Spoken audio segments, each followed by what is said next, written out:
A gente já começa essa aula falando ainda da aula passada. Nós vimos na aula passada como trabalhar com o Zoom, ótimo. Só que eu ensinei como você selecionar a ferramenta Zoom. De repente você está trabalhando aqui, por exemplo, com a ferramenta Carimbo.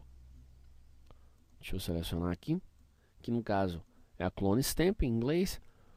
E você quer dar um zoom aqui. Aí você fala, poxa, mas eu vou ter que selecionar a ferramenta Zoom, aplicar o zoom que eu quero, para depois voltar para a ferramenta que eu quero. Ou seja, eu vou perder tempo. E muita gente acaba não usando o zoom e estragando a imagem justamente por preguiça de fazer isso. Então, anote, você tem um atalho muito interessante para isso. Segurar ao mesmo tempo as teclas Ctrl e espaço. Olhe para o cursor da imagem, e do cursor do mouse na imagem, no caso, e perceba que virou a ferramenta Zoom, mas eu não estou com a ferramenta Zoom selecionada. Se eu soltar essas duas teclas, eu volto a ter a ferramenta que eu tinha selecionado já previamente. Então eu posso segurar o Ctrl e o espaço, aplicar o Zoom e soltar. E eu continuo com a mesma ferramenta. Isso me dá agilidade no tratamento de uma imagem. Ok?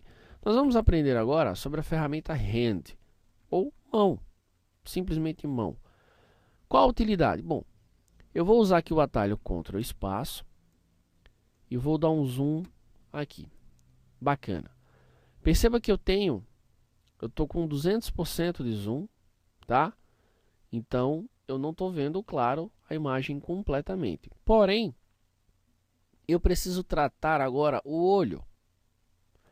Então, eu preciso me locomover. Eu posso usar a ferramenta Hand, tá? E eu vou puxando. Eu não estou mexendo nas propriedades da imagem, ou seja, não estou tirando ela do lugar. Eu estou apenas mudando o foco do meu zoom. Mas aí eu caio naquela mesma situação. Poxa, mas eu vou ter que selecionar a ferramenta, fazer o que eu quero e depois voltar para a ferramenta que eu estava. Vou escolher outra ferramenta aqui. Bom, você tem um outro atalho interessante que é a tecla espaço, simplesmente a tecla espaço.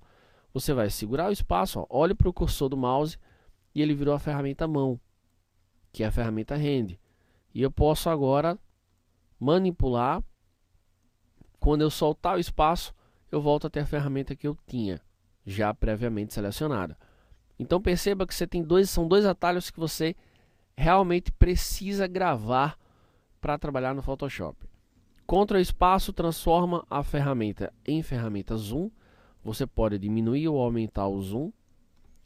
E espaço, ferramenta Hand, para você manipular o foco do zoom que você aplicou.